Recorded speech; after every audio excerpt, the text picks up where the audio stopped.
आज हम गर्दनीबाग के धरना स्थल पर पहुंचे हैं। जिन शिक्षकों को कॉलेज और विश्वविद्यालय में अभी शैक्षणिक कार्य होना चाहिए, वे लोग आज धरना स्थल पर बैठे हुए हैं। आज हम बात करते हैं कि आखिर इन शिक्षकों को क्या परेशानी हुई, क्या परेशानी है। सर, पहले आप अपना नाम बता दें, तब फिर समस्या बतावें।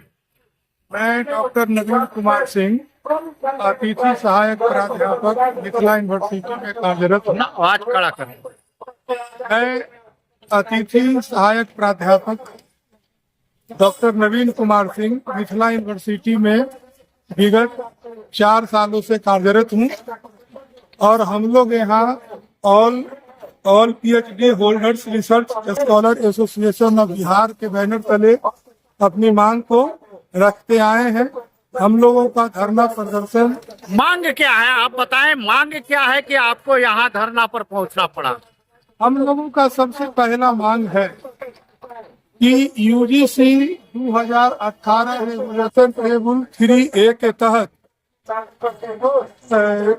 असिस्टेंट प्रोफेसर की बहाली को किया जाए। दूसरी मांग है कि हम लोगों को 55 साल तक एज पहले से भी विश्वविद्यालय सेवा आयोग के द्वारा मैक्सिमम एज लिमिट 55 साल था और उसको घटा करके 43 साल कर दिया गया है, जो कि बिल्कुल ही गलत है। लोग को पीएचडी करते करते ही 40 साल लग जाता है, तो 2-3 साल में वो क्या कर पाएंगे, फिर उनका एज निकल जाएगा और हम लोग आज 50 साल के हो गए। तो कम से कम हम लोगों का एज को 55 साल अपर लिमिट किया जाए, ताकि हम लोग भी अभ्यर्थी के रूप में विश्वविद्यालय सेवा आयोग में फिर से अपना इंटरव्यू साक्षात्कार दे सके, परीक्षा में सम्मिलित हो सके।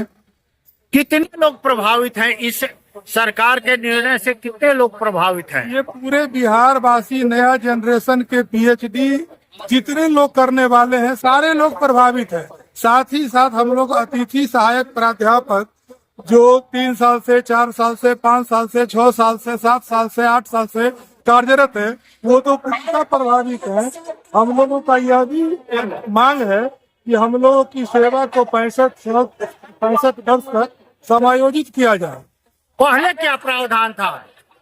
पहले भी तो यही प्रावधान था, जैसे विश्वविद्यालय सेवा आयोग के द्वारा बहाली होती थी।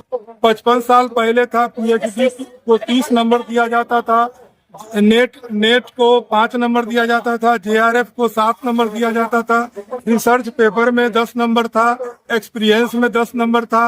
और आज के बहाली में ना ही एक्सपीरियंस में एक भी नंबर है, ना ही रिसर्च पब्लिकेशन का कोई महत्व है। तो बताइए कि इतने दिनों से लोग पढ़ा करके अगर आप एक्सपीरियंस का भी वेटेज नहीं देते हैं, एक तरफ कहते हैं कि experience makes a man perfect, experience जो एक्सपीरियंस्ड होल्डर इतने दिनों से कार्यरत है, तो इतने दिनों से हम लोग पढ़ा रहे हैं, तो अब आपको हमको हटाने की क्या आवश्यकता पड़ रही है? क्यों नहीं हमको आप समायोजित करते हैं? जब हम इतने दिनों से कार्यरत हैं, तो आज हमारे वजह से कॉलेज की यूनिवर्सिटी की व्यवस्था इतने दिनों से चल रही है। हम लोग क्लास लेते हैं, पढ़ाते हैं, तो हम लोगों का अभी मान लीजिए कि मैक्सिमम सैलरी 50,000 है, पर क्लास 1500 रुपए। हम लोग उसी पर कार्यरत हैं। तो कम से कम हम लोगों को 65 साल तक कर दीजिए कि कम से कम हम लोगों का परिवार सुरक्षित रहे।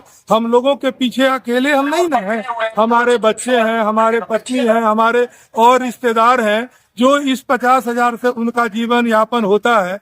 आज आप मान लीजिए हमारा एज 50 साल प्लस हो गया है और इस बहाली में हम नहीं आएंगे और इस बहाली में और लोग आ जाएंगे, बाहरी लोग आ जाएंगे। डोमिसाइल नीति लागू नहीं है। हम लोग चाहते हैं कि डोमिसाइल नीति लागू हो, और अब डोमिसाइल नीति लागू नहीं है तो बाहर के लोग यहाँ पर आ जा रहे हैं। तो हम लोग अगर हट जाएंगे तो हम लोग का भविष्य क्या होगा, हमारे बच्चे का भविष्य क्या होगा? इसमें सरकार कह रही है कि हम डोमिसाइल नीति लागू किए हैं, तो अब इसका मतलब यह है कि मतलब निकल गया तो पहचानते नहीं। आपकी सामाजिक सुरक्षा का कोई गारंटी सरकार नहीं लेना चाह रही है। सम्राट चौधरी जी जब विपक्ष में थे तो इन्होंने कहा था कि हम अतिथि शिक्षकों का समायोजन करेंगे, और इन्होंने विधानसभा में बजाबते पोस्टर ले करके, कहेंगे तो आपको मैं पोस्टर भी दिखाऊंगा, कि एक पोस्टर लेके आइए, कि वो विधानसभा में पोस्टर लेकर के इस तरह से खड़े थे कि भाई अतिथि शिक्षक का समायोजन करो। और जब आज यह सत्ता में आ गए हैं तो अभी तक इन्होंने हम लोगों पर ध्यान नहीं दिया है। इसलिए आपके माध्यम से हम सम्राट चौधरी जी से कहना चाहते हैं कि हम अतिथि सहायक प्राध्यापकों की ओर सहानुभूतिपूर्ण नजरिए से देख करके हम लोगों को 65 साल तक स्थायित्व प्रदान करें। बहुत बहुत धन्यवाद, आपने अपनी बात रखी है। देखिए, ये सम्राट चौधरी जी का अतिथि सहायक प्राध्यापक को अस्थायी कब करोगे, उनका ये फोटो सहित है विधानसभा में। वाह। विपक्ष में, जब बहुत। विपक्ष में सत्ता में आने के बाद सब भूल गए। इन सब हाँ बताइए। मेरा नाम डॉक्टर संजेश कुमार है। मैं पटना विश्वविद्यालय में अतिथि प्राध्यापक रूप में कार्य करता हूं सर, और 4 साल से ऊपर मेरा कार्य करते हो गया लगातार। और कहने के लिए तो 11 महीने के लिए होता है, लेकिन पटना यूनिवर्सिटी में तो 9 ही महीने लगभग काम लिया जाता है। बहुत सारी चीजें हैं, लेकिन हम लोग का मांग चूंकि ये है कि सर बहुत सारे साथी जो है हमारे कोरोना काल से पढ़ा रहे हैं। मतलब उस समय जब वैश्विक महामारी थी और कोई हिम्मत नहीं करता था कोई भी कार्य करने के लिए, वो घरों में आराम करते, तालाबंदी थी। उस दौरान से लोग हमारे साथी जो हैं अपना जान जोखिम में डालकर बच्चों को और भविष्य बना रहे थे। और लगातार हम काम करते हुए कई वर्षों हो गए।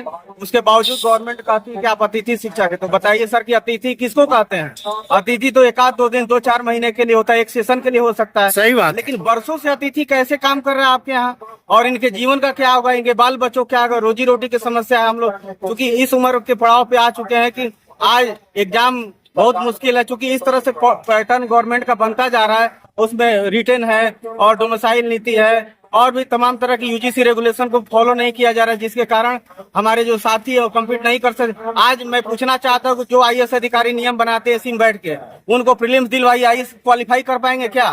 तो सेम कंडीशन सर हम लोग अभी वही लगातार हम लोग बच्चे, हमारे पढ़ाए हुए बच्चे आज हर क्षेत्र में है, सिपाही में है, शिक्षा में है, शिक्षक है, प्रोफेसर है, डॉक्टर है, इंजीनियर है। लेकिन आज हम लोग की स्थिति जो है वह बहुत ही बद से बदतर होती जा रही है। हमारे घर वाले, हमारे बच्चे पूछते हैं कि पापा क्या कर रहे हैं, पिताजी मेरे पूछते हैं जीवन का अंतिम पड़ाव पे बेटा क्या कर रहे हो, तुम्हारा जॉब कब लगेगा। कितने ऐसे शिक्षक आप लोग हैं जिनका जीवन सीधे प्रभावित हो रहा है? सर हम लोग कम से कम 3000 के आसपास हम लोग हैं जिनका जीवन सीधे प्रभावित हो रहा है।